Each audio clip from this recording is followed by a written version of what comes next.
mid ka mid ah xildhibaanada golaha wakiilada ee Somaliland ayaa waxa uu ka hadlay xaaladda guud ee ammaanka caasimadda magaalada Hargeysa isagoo xildhibaanku ku amaanay dhalinyaro aad u daayar oo habeenkii waardiyeysa guryaha kaasi oo sheegay inaan wax kharashaad ka qaadin marka laga reebo wax yar oo ay dadku gartaan xildhibaanka ayaa sidoo kale ka hadlay gaadiidka loo yaqaan tuqaanka ama taksida yaryar xaaladda ammaan ee dalka ku hayaan waxa uu yiri oo ah guddiyo nabadgelyo ama guddi nabadgelyo oo degmaha ahaadaan ama guddi nabadgelyo xaafadaha hoose ahaadaan oo dhalinyaro xilqaantay oo habeenkii shaqaysa oo xaafadaha had iyo jeer ilaalisa oo guryaha lacag yar ka gurataa jirta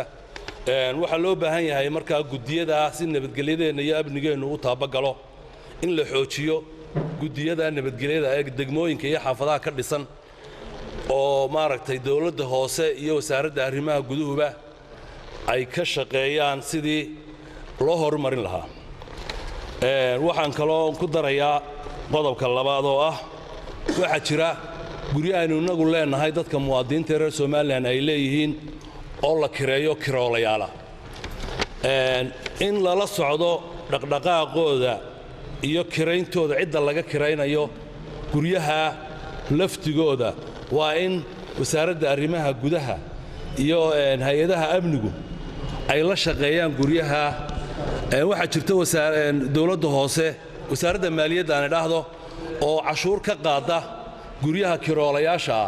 ee is loo kireeyo ee aan si caadi ah reer u deganayn laakiin dadka muwaadiniinta reer Somaliland ay u samaysteen in la kireeyo oo wax ka soo galaan dhaqaale ka soo galo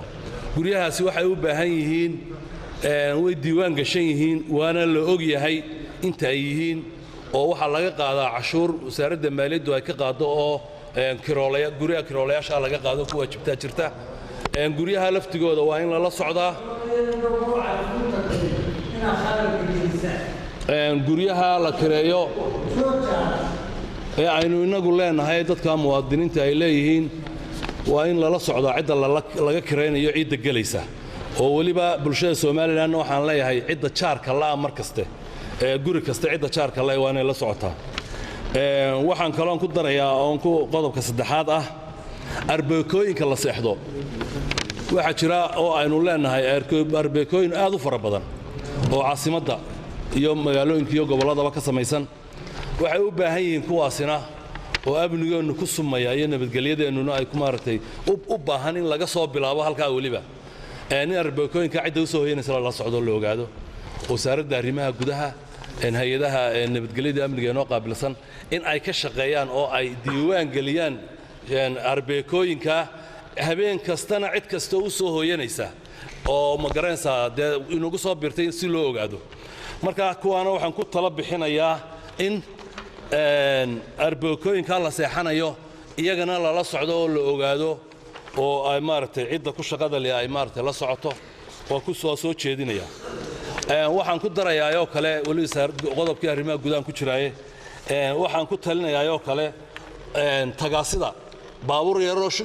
fujis la yiraahdo jira ma ogtahay fujis la yiraahdo inagu tuqaan u naqaano oo ka shaqeeya caasimadda iyo gobolladaba waxay u baahan yihiin habeenkii baabuurta yaryar ma seexdaan inta badan lama dhigaba habeenkii xilli kasta wad arkaysaa saacad kasta wad arkaysaa waxa la leeyahay waxay sidaan iyo waxay ka shaqeynayaan lama garanayo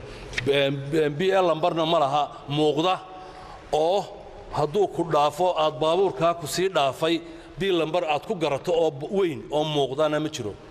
marka waxaan soo jeedinayaa oo wasaaradda arrimaha gudaha iyo dawladda hooseba maartay u soo jeedinayaa in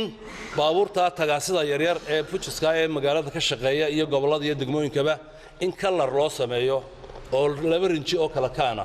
sidaynu barigii dawladdiisa aad baraba waxaynu lahayn tagsigeenu wuxuu lahaa laba kalar casaan iyo huruud buu lahaa marka waxa loo baahan yahay baabuurta yaryar ee fujiska ee tagaasida ee magaalada ka shaqeynaya inay loo sameeyo colors lagu garto oo ay baabuurta kale kaga duwanaadaan Faisal Yusuf Kaan wararka telefishinka caalamiga Royal Hargeysa